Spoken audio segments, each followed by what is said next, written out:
અમદાવાદ કાલુપુર ગાદીના ભાવિ ગાદીપતિએ નોંધાવી છે પોલીસ ફરિયાદ. વ્રજેન્દ્ર પ્રસાદે ઘાટલોડિયા પોલીસ સ્ટેશનમાં ફરિયાદ નોંધાવી છે. વ્રજેન્દ્ર પ્રસાદે પત્ની સાસરિયાના સભ્યોની સામે નોંધાવી છે આ ફરિયાદ. પત્ની અને સાસરિયાએ વિશ્વાસઘાત ને છેતરપિંડી કર્યાનો આરોપ છે. પત્ની અને સાસરિયાએ 100 કરોડ રૂપિયા માંગ્યા હોવાનો પણ આરોપ. 11 લાખ રૂપિયા પત્ની અને સાસરિયાએ પડાવી લીધાનો પણ આરોપ છે. ઇન્ડોનેશિયા બાલીના પ્રવાસ સમયે પત્નીએ કેફી પીણું વડાવ્યાનો પણ આરોપ છે. પત્ની કલાકો સુધી અજાણ્યા વ્યક્તિઓ સાથે મોબાઈલમાં વાત કરતી હોવાનો પણ વ્રજેન્દ્ર પ્રસાદનો આરોપ છે. રૂપિયા પડાવવાના ઈરાદે પત્નીએ લગ્ન કર્યાનો પણ વ્રજેન્દ્ર પ્રસાદનો આરોપ છે.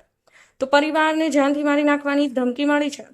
કાલુપુર મંદિરના ગાદીપતિ કૌશલેન્દ્ર પ્રસાદના પુત્ર છે વ્રજેન્દ્ર પ્રસાદ. તો 100 કરોડ રૂપિયાની માંગણી વ્રજેન્દ્ર પ્રસાદના પત્ની અને સાસરિયા તરફથી કરવામાં આવી છે. આજે ઘાટલોડિયા પોલીસ સ્ટેશનમાં તેઓ અંગે ફરિયાદ નોંધાવી છે.